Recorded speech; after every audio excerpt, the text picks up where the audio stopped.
పైడి తల్లి మీరంతా కలిసి ఏం చేయాలో చెప్పండి రా. మీరేం చేయమంటే అది చేస్తాను.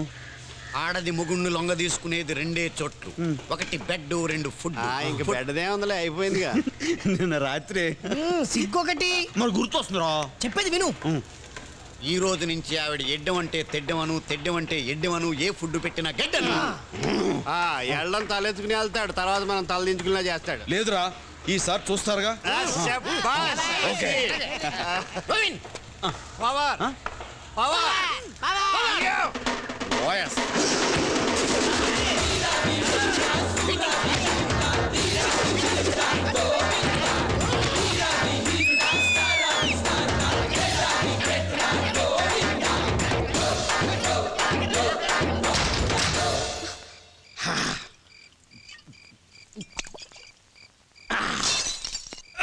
అయ్యో జాగ్రత్త అండి. ఏంటి ఫోజు? సినిమాలో హీరోయిన్ లా ఫీల్ అయిపోతున్నా? లేదండి, చైతి పడిపోతారని పట్టుకున్నానండి. చైతి పడ్డానా? మరే నేను ఫుల్గా తాగొట్టేశాను తెలుసా? తెలుసండి. అంటే మొగుడు తాగి నాశనం అయిపోతున్నా ఒక భార్యగా ఏమండి ఎందుకు తాగుతారండి అని అడగవా నువ్వు? ఎందుకు తాగుతారండి? నువ్వు నన్ను ఎందుకు మీరే అడగమన్నారు కదండి. అంటే నేను అడగమంటే అడిగేస్తావా? తప్ప అండి? నమస్కారం వీరేంద్ర గారు. ఈయన మూర్తి గారని ఇక్కడ ధర్మకర్త, నా వైఫ్ ఝాన్సీ. నాకెందుకు తెలీదు? ఝాన్సీ వీళ్ళ నాన్న హరిశ్చంద్ర ప్రసాద్, నేను చిన్నప్పుడు స్నేహితులం. ఏమా నాన్నగారు బాగున్నారా? బాగున్నారండి, మీరెలా ఉన్నారు? బాగున్నానమ్మా, ఉంటాను. శాంతి, నీకో విషయం తెలుసా? ఏంటండి? నేను ఆఖరిసారిగా ఈ గుడికి వచ్చింది నూకాలతోటి. ఆ తర్వాత మళ్ళీ ఇన్నేళ్ళకి నీతో వస్తున్నా. అరే మా ఈరుబాబు ఉండు, పరిచయం చేస్తా. రా ఈరుబాబు. వీడొచ్చాడేంటి? అటు వెళ్దాం రా. దొంగ ఏట్రా పిలుస్తుంటే తప్పించుకున్నావేంటి? ఏంటో పొద్దున గుడికి వచ్చావు. చిన్నప్పటిలాగే చెప్పులు, కొబ్బరి చెప్పులు తోపేద్దామనా? శాంతి, ఈ నా ఫ్రెండ్ ఈరుగాళ్లే. అసలే చిన్నప్పుడు ఇడికి వేసుకోవడానికి చిరిగి నిక్కర కూడా ఉండేది కాదు. ఇప్పుడు ఓవర్ గా సంపాదించేసి ఫ్లైఓవర్ కూడా వేస్తాడు. వస్తానండి. అడగంగా నువ్వును. అమ్మాయి ఈమె నా భార్య పద్మా, మన డ్రిల్ మాస్టర్ అప్పలరాజు గారు అమ్మాయి. పెట్టేసాడు పెంట. అప్పట్లో ఈనుపుల్లా ఉండేది, ఇప్పుడు మంచి ఏపుగా తయారైంది. అయితే నేను వినదాని ప్రకారం నువ్వు లేపుకెళ్ళిపోయి పెళ్లి చేసుకున్నావు అనమాట. గోవిందు, ఇదో శాంతి, ఈ లేదు ఈ అమ్మాయిని 7వ తరగతిలో గొక్కిసేవాడు. చాలరా. మీరు రాకండి, మీరు చెప్పండి. చూసావా, చిన్నప్పుడు విషయాలు తెలుసుకోవాలి ఎంత ఉపయోగపడిపోతుందో. ఇదిగో ఓసారి వీడు నేను గోకిని తెలిసి మీ నాన్న సైకిల్ టూ పట్టుకుని వీడు వెనకాల పరిగెట్టాడు. వీడు మాత్రం తక్కువ, వీడు చాలా స్పీడ్ గా పరిగెత్తాడు. ఇదిగో శాంతి, వీళ్ళిద్దరిది గొప్ప లవ్ స్టోరీ అనుకో. ఎందుకంటే టూరింగ్ ట్యాక్స్ లో గడ్డి మేడ దగ్గర, చాలలో, తోటలో, పొలాలో ఎక్కడ పడితే అక్కడ చూడలేదు చచ్చేవాళ్ళం. చెప్పనివ్వండి. సరిగా అమ్మాయి, వీడు నేను లేపుకెళ్ళిపోయని చెప్పేసి దిగులతో మీ నాన్నగారు పాపం చచ్చిపోయారు కదా. ఓ నూతులో దూకి ప్రాణాలు తీసుకున్నారా? మా నాన్నగారు చచ్చిపోలేదండి. ఏ? మా నాన్నగారు అప్పలరాజు గారు కాదు, హరిశ్చంద్ర ప్రసాద్ గారు. అయ్యో, అంటే మీ అమ్మగారు అప్పలరాజు గారిని వదిలేసి హరిశ్చంద్ర ప్రసాద్ గారిని పెళ్లి చూస్తున్నారా? నా పేరు పద్మ కాదండి, ఝాన్సీ. మా నాన్నగారి పేరు హరిశ్చంద్ర ప్రసాద్ గారు.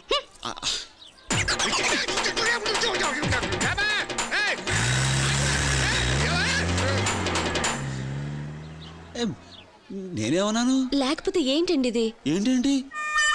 వెళ్ళిపోయింది సంతోషమా? నువ్వు ఏడవరా, నా బండి దింపేస్తావే. దింపావు కదా గోతులకి, ఇది చాలు. మీరు మీ బాయ్ ఫ్రెండ్స్ తో ఉంటే ఎవరైనా డిస్టర్బ్ చేస్తే ఎలా ఉంటుంది? శ్వేత ప్లీజ్, ఫ్యాన్స్ మాత్రం ఏమనుకో. వీళ్ళ కోసం నేను ఏమైనా చేస్తాను. ఫ్యాన్స్ నా ప్రాణం.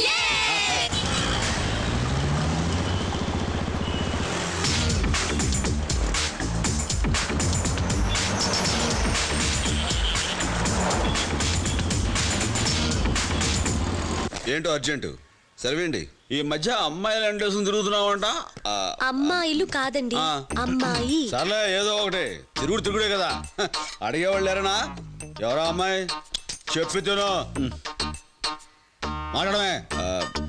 అది శ్వేత అని ఫ్యాషన్ కాలేజీలో ఫ్రెండ్. ఏంది లవ్వింగా? కొంచెం అలాంటిదే. ఆ అమ్మాయి అడ్రస్ చెప్పు, ఈయన వెళ్ళి మాట్లాడొస్తారు. చాలా పెద్ద కొంపే. ఏమండి ఏమండోయ్, ఇది పెద్ద ఇంట్లో వాచ్మెన్ కూడా పెట్టుకోలేదేంటి? నో రావు గారు, nothing to worry, just believe me. No problem sir. Veeru Babu రేయ్! ఓర్ని! ఏంట్రా నువ్వేంటి ఇక్కడ? నా ఇంటికి వచ్చి నన్ను ఇక్కడ ఉన్నావేంటని అడుగుతున్నావా? వారిని ఇది ఇది నీ కొంప అయితే నా పని సులువు అయిపోయినట్టే. కూర్చో నాకు పని ఉంది. నువ్వు నీ మొహాడు నాకు పని ఉందిరా. నీతో చాలా విషయాలు మాట్లాడాలరా. అయ్య బాబాయ్, నువ్వు కొంచెం మాట్లాడితేనే కొంపలు కూలిపోతాయి, చాలా మాట్లాడాలంటున్నావు. అదేంటో టెన్షన్ పెట్టకుండా అర్జెంట్గా చెప్తా. అమ్మాయి ఎక్కడ? చెల్లమ్మా, ఫ్లాష్ బ్యాక్ ఏమైనా బ్యాలెన్స్ పెట్టావా? మొన్న నువ్వు కొట్టిన దెబ్బకి 4 రోజులు ఏంట్రా ఇంకా తేరుకోలేదు. అవును, నన్ను నా భార్యను విడదీయాలని నువ్వేమన్నా ముక్కున్నావా? చౌరుగా విడదీయడం ఏంటి? కలుపుకోవడానికి వస్తాను. ఏం కలుపుకుంటావు? నా ఆస్తిని కలుపుకుంటావా? చౌరుగా ఎద ఎగసగలు నువ్వును. కోట్లు విలువ చేస్తాను నా కొడుకుడుగా, నీ ఆస్తి నాకు ఎందుకురా? ఇప్పుడు ఆడ విషయం నీకు చెప్దాం అనుకుంటాను. సంగతి అన్నావు అనుకో, కరెంటు సాగితే కాయకల గిలగల కొట్టుకుంటావు. అది నాకేం కొత్త కాదులే. విషయం ఏంటో అర్జెంట్గా చెప్పు. ఇప్పుడు మా అబ్బాయి తెలుసుగా, సిద్ధార్థ, అదే టీవీలో చేస్తుంటాడు. వాడు మీ అమ్మాయి మా అమ్మాయి లవ్ చేసుకున్నారు. చూడు ఎలా షాక్ అయ్యావో. నాకు నిన్నే తెలిసిందిరా. ఏమైనా ఎన్నాళ్ళు స్నేహితులైన మనం ఇప్పుడు బంధువులు అవుతారా? ఆగు, ఒక్క నిమిషం ఇక్కడే ఆగు, ఇప్పుడు వస్తాను. త్వరగా వచ్చేసాయి. When I going there? Baby, I think so. ఆ ఫోన్ కింద పెట్టు, నీతో మాట్లాడు నేను urgent. I'll call you back, okay? ఇదిగో, నేను అడిగే ప్రశ్నలకి ఎస్ ఆర్ నో అని మాత్రమే సమాధానం చెప్పు. నీకు సీసీటీవీ సిద్ధార్థ్ తెలుసా? Say yes or no. Come on. Yes, Daddy. నువ్వు వాడిని ప్రేమిస్తున్నావు? Yes, Daddy.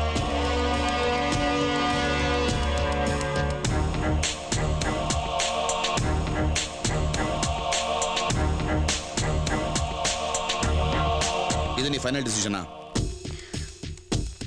Yes. వచ్చావా? నా కూతురుతో మాట్లాడు. ఏమంటారా? నీ కొడుకుని ప్రేమిస్తా. నేను చెప్పానా? మరి ఇంకే నువ్వు మంచి ముహూర్తం చూసి వాళ్ళిద్దరికి పెళ్లి చేస్తే నేను నా కోడల్ని బంగారంలో ఇంటికి తీసుకెళ్ళిపోతాను రా. Shut up, will you? అదేంట్రా? నోరు ముయ్యి. మాటకు 10 సార్లు రా రా నన్ను టార్చర్ పెడుతున్నావు.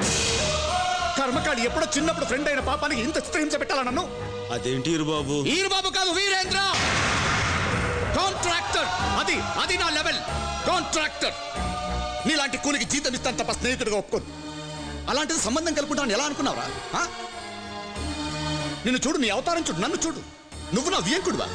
ఏమన్నా నా కూతుర్ని నీ ఇంటికి కోడలిగా పట్టుకెళ్తావా? చూసావా ఇల్లు? చూడు, నీలాంటి 100 మంది కూలీలు సంవత్సరం పాటు కట్టారు దీన్ని. అలాంటి ఈ ఇంటితోనే సంబంధం కలుపుకుందామని వచ్చావా? తప్పైపోయింది సార్, వాళ్ళు ప్రేమించుకున్నారని. ఆ ఒక్క కారణం వల్లే నువ్వు ఇంకా నా ముందు నించున్నావు. లేకపోతే మెడపట్టి బయట గెంటేసేవాడిని. ఇదిగో, నా కూతురు నీ కొడుకుని ఇష్టపడుతుంది కాబట్టి, వాడు నీలాంటి వాడు కాదు కాబట్టి ఒక్క షరతు మీద ఈ పెళ్లి కొప్పు. ఏంటి సార్ అది? వాళ్ళ పెళ్లి జరగాలంటే వాళ్ళ జీవితంలోకి నువ్వు రాకూడదు, ఉండకూడదు. అర్థం కాలేదా? నీకు నీ కొడుకు ఏ సంబంధం ఉండకూడదు, రక్త సంబంధం తెంచుకోవాలి. పెళ్ళయిన తర్వాత సిద్ధార్థ్ అంటే కాంట్రాక్టర్ వీరేంద్ర గారు అల్లుడని చెప్పుకోవాలి, కానీ కూలీ గోవిందరాజు కొడుకని కాదు. ఆలోచించుకో. నువ్వు రక్త సంబంధం తెంచుకుంటేనే ఈ పెళ్లి సంబంధం కుదురుతుంది.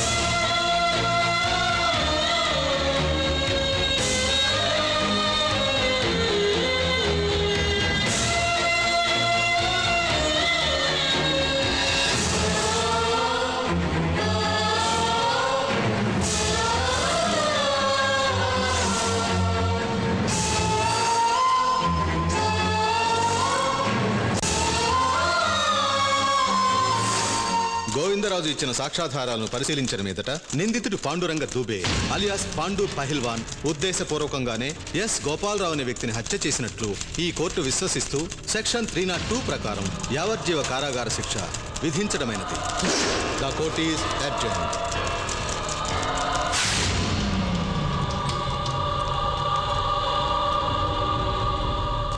తమ్ముడు, నువ్వేం కుబులవ్వకు. హైకోర్టులో సోమవారం బెయిల్ అప్లై చేస్తా. నిన్ను బయటికి తెస్తా. నేను బయటికి రాకపోయినా ఏం పర్వాలేదు, కానీ ఈ నుంచి చర్లపల్లి జైలు పోయేలోపు ఆ గోవిందరాజులు గారిని ఆడంటున్న 5 కుక్కల్ని ఖతం చేయాలి.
రోడ్డు మీద కొట్టుకోవడం ఏమిటి, నరుక్కోవడం ఏమిటి? అసలు నువ్వు మనిషివా రాక్షసుడువా? ఆహా, తప్పు చేసే వెధవులు ఎరగొడితే వాళ్ళ రాక్షసు అంటారా? మాకు తెలియదులే. అయినా వాళ్ళని ఎరగొట్టడానికి శిక్షించడానికి నువ్వెవరు? కోర్టులు లేవా, పోలీసులు లేరా? ఎందుకు లేరు? కానీ మా వాళ్ళని వెంటబడి నరికినప్పుడే పక్కన లేరు. అందుకే వాళ్ళ పని నేను చేశాను. చాలా సమర్థించుకున్నావు. నువ్వు అసలు ఏమాత్రం మారవు. చిచి, మారడం అంటే ఏమిట్రా? మా వాళ్ళని కళ్ళ ముందు నరికేస్తూనే చూస్తూ ఊరుకోవడమా? అదే నువ్వు కోరుకునే మార్పు అయితే నేను జీవితంలో మారను. నువ్వు మారుతావని ఆశ కూడా పోయింది. రోజు రోజుకి దిగజారిపోతావు. అసలు నువ్వు నా తండ్రి చెప్పుకోవడమే సిగ్గుగా ఉంది. పెళ్ళయిన తర్వాత సిద్ధార్థ్ అంటే కాంట్రాక్టర్ వీరేంద్ర అల్లుడని చెప్పుకోవాలి కానీ కూలీ గోవిందరాజు కొడుకుని కాదు. ఇలాగే ప్రవర్తిస్తానంటే ఇక నీకు నాకు ఏ సంబంధం ఉండదు. నువ్వు రక్త సంబంధం తెంచుకుంటేనే ఈ పెళ్లి సంబంధం కుదురుతుంది. ఏంటి మాట్లాడవు? నాకు నీ సమాధానం కావాలి. నువ్వు మారతావా మారవా? మారను. అయితే నేను నీతో ఉండను. నాకు కావాల్సింది కూడా అదే.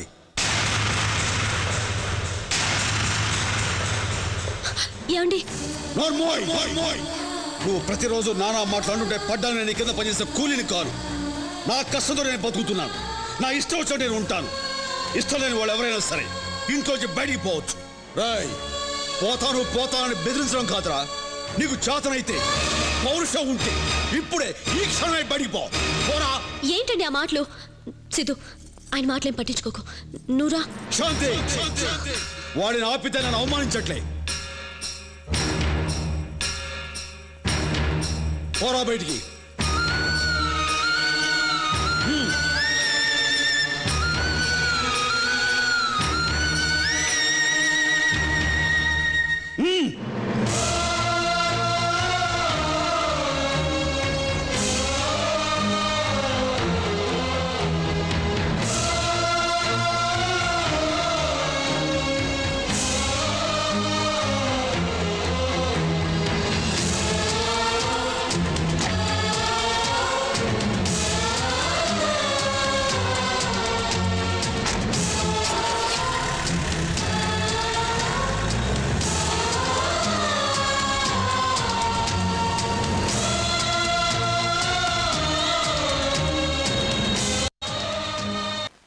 చీ. మీ నాన్న మొండోడు బండోడు అనుకున్నాను కానీ కన్న కొడుకుని బయటికి ఎంటేస్తే కసాయవాడు అనుకోలేదయ్యా. మా నాన్న ఇలా ఎందుకు బిహేవ్ చేస్తాడో ఏంటో నాకు ఇప్పటికీ అర్థం కావట్లేదు. అబ్బాబా ఆడు చేసే పనులకు ఎప్పుడూ అర్థం ఉండదు. చిన్నప్పుడు ఒకసారి మాస్టర్ గుంజీలు తీయించాడని రాయితో ఆయన బుర్ర బద్దలు కొట్టాడు. వాడిని సేవ్ చేయడానికి ఆ నెల నా మీద వేసుకున్నాను. ఫ్రెండ్ కదా సరే, అలాంటి చిన్నప్పటి ఫ్రెండ్ నాకు వియంకడవుతున్నాడని ఎంత హ్యాపీ ఫీల్ అయ్యాను తెలుసా? ఏమే నాతో ఎప్పుడు చెప్పారండి? ఇదొక పిచ్చి మొఖం, మతి మరపు ఎక్కువ, దాన్ని వదిలే.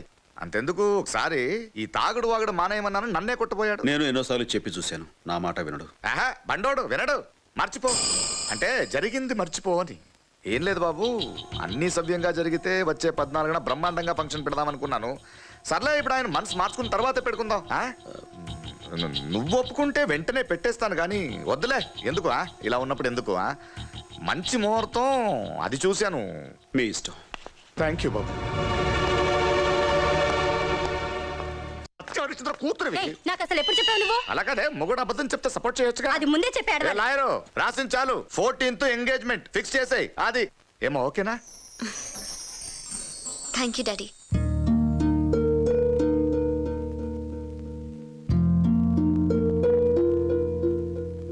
ఏంటిది గోవిందు, చిన్నప్పటి నుంచి సిద్ధుకు సంబంధించిన ప్రతిదీ పండగలా చేసేవాడివి. ఇప్పుడు ఆడికి నిశ్చితార్థం జరుగుతుంటే మాట్లాడకుండా కూర్చున్నావేంటి? అవ్వనా, నువ్వు చేసింది మాకేం నచ్చలే. మాట్లాడుకోవిందు. ఏమండి, మీ చేతుల మీదుగా జరగాల్సిన నిశ్చితార్థం మీరు లేకుండా జరుగుతుంది. నేను లేకపోతేనే జరుగుతుంది. నిశ్చితార్థంలోనే కాదు, వాడి జీవితంలో కూడా నేను ఉండకూడదు. ఏమైందండి? నీకు నీ కొడుకే సంబంధం ఉండకూడదు, రక్త సంబంధం తెచ్చుకోవాలి. పెళ్ళైన తర్వాత సిద్ధార్థ్ అంటే కాంట్రాక్టర్ వీరేంద్ర గారు అల్లుడని చెప్పుకోవాలి. నువ్వు రక్త సంబంధం తెంచుకుంటేనే ఈ పెళ్లి సంబంధం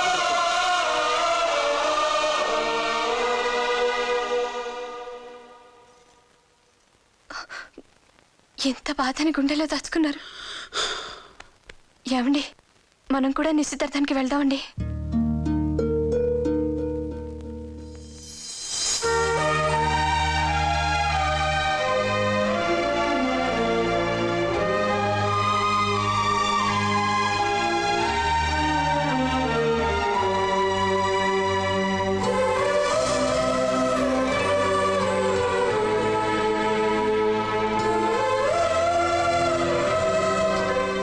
దొరబాబులా ఉన్నాడు.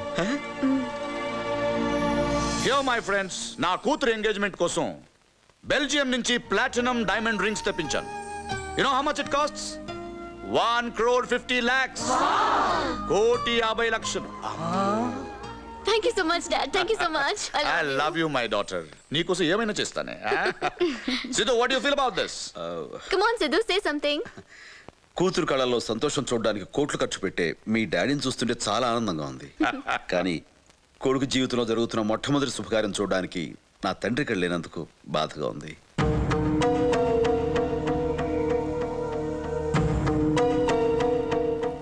కమాన్ సిద్ధు, లేని వాళ్ళ గురించి ఎందుకు మాట్లాడడం? Forget it. ఎస్, నా తండ్రి లేనివాడే, అందుకే ఈ రోజు ఇక్కడ లేడు. స్టార్ట్ చేద్దామా? కమాన్. 1 minute. నా గురించి తెలిసిన వాళ్ళందరికీ నా తండ్రి గురించి కూడా తెలియాలి. నా తండ్రి ఒక కూలీ. ఇలాంటి బంగ్లాను కట్టిన వందలాది మంది కూలీల్లో తను ఒక మామూలు కూలీ. రోజుకి 20 రూపాయలు, కేవలం 20 రూపాయలు కూలీ చేసి నన్ను పెంచాడు. తన చెమటతో నన్ను చదివించాడు. నేను 3 పూటలా తినటం కోసం తను 2 పూటలా పస్తుండేవాడు. నా బతుకే తన బతుకు అనుకున్నాడు, నా భవిష్యత్తే తన భవిష్యత్తు అనుకున్నాడే తప్ప తనకంటూ ఓ జీవితం ఉందన్న సంగతే మర్చిపోయాడు. తండ్రి మాట కోసం 14 సంవత్సరాలు వనవాసం చేసిన కొడుకు గురించి మీకు తెలిస్తే, కొడుకు సంతోషం కోసం తన జీవితాన్ని త్యాగం చేసిన తండ్రి గురించి నాకు తెలుసు.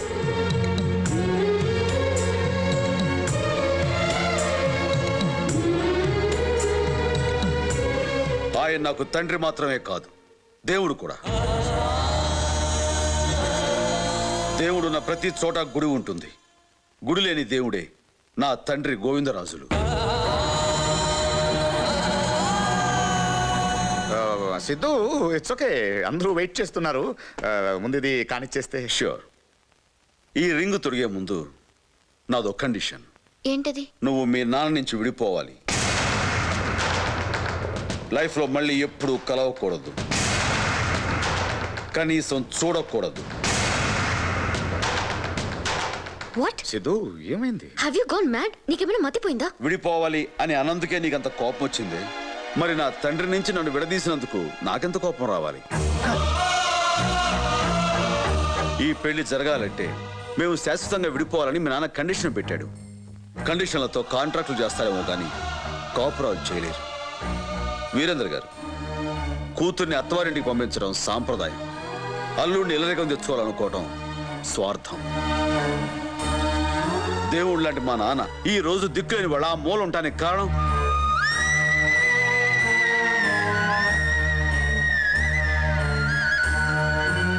మీరు, మీ కండిషన్. నాన్న, జరిగిన అవమానం చాలు, ముందుకు రా. వెళ్ళండి.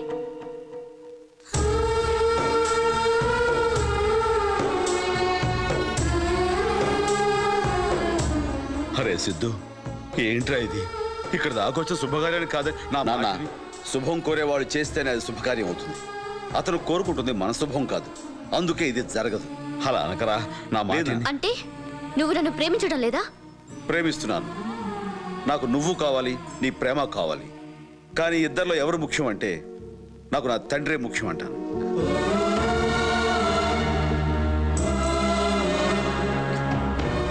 సిద్ధు, నువ్వు నన్ను అవమానిస్తున్నావు. మా నాన్నకు జరిగిన అవమానం కంటే ఇది ఎక్కువేం కాదు. ఇది నీకు తెలియచెప్పాలని ఇంత దూరం తీసుకొచ్చాను. తొందరపడుతున్నావు సిద్ధు. ఇప్పటికే ఆలస్యం చేశాను. పద నాన్న. మా నాన్నతో ఏమన్నావు? ఈ సిద్ధార్థ్ అంటే వీరేంద్ర అల్లుడని చెప్పుకోవాలా? నెవర్. ఎన్ని జన్మలైనా సిద్ధార్థ్ అంటే సన్ ఆఫ్ గోవిందరాజులు.